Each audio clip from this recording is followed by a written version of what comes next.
For what purpose does the gentleman from Kentucky seek recognition? Mr. Chairman, I have an amendment at the desk. The clerk will designate the amendment. Amendment number 86, printed in Part F of House Report number 118-216, offered by Mr. Massie of Kentucky. Pursuant to House Resolution 723, the gentleman from Kentucky, Mr. Massie, and a member opposed, each will control 5 minutes. The chair recognizes the gentleman from Kentucky. Mr. Chairman, I rise in support of my amendment, which states that none of the funds made available by this act may be used to fund any grant related to any transgenic edible vaccine. Does the term transgenic edible vaccine sound far-fetched? Well, it's not. We're funding it. In fact, scientists from the University of California, Riverside, funded with your taxpayer dollars, have been studying whether they can turn edible plants, such as lettuce and spinach, into mRNA vaccine factories, thereby creating a transgenic edible vaccine.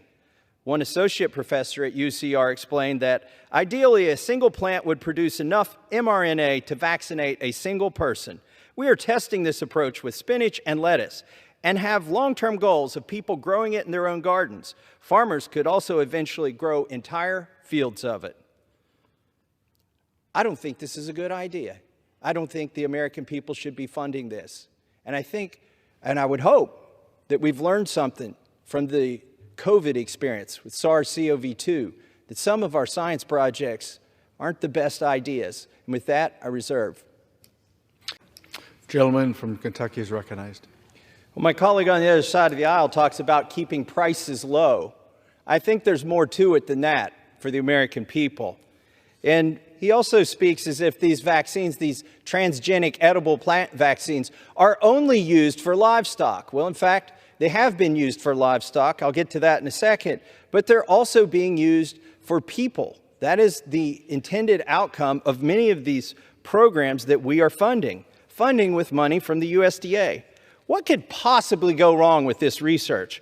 Well, we found out a few years ago when a biotech company was experimenting, growing in corn a vaccine to keep pigs from getting diarrhea.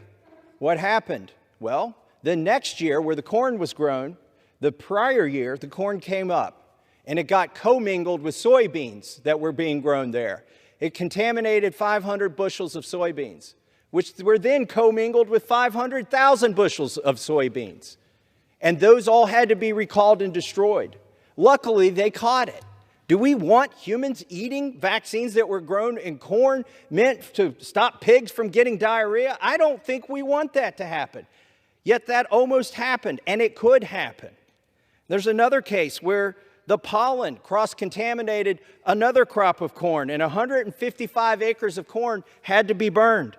What are the cases where we're not discovering this? I think it's dangerous to play God with our food. I think we need a safe food supply. And this is about food safety. Ultimately, the people in this country need to know what's in their food. And if we start contaminating the DNA of our food with DNA from other animals or viruses, the pollen could spread, and we don't know what could happen. And I would hope we've learned a lesson from the Wuhan lab that sometimes things escape. Sometimes things don't go as you plan. And so that's why I think it's a bad idea to fund transgenic edible plant vaccine research from the USDA. I urge adoption of my amendment, and I yield back the balance of my time. The question is on the amendment offered by the gentleman from Kentucky. Those in favor say aye. Those opposed say no. In the opinion of the chair, the ayes have it. The amendment is agreed to.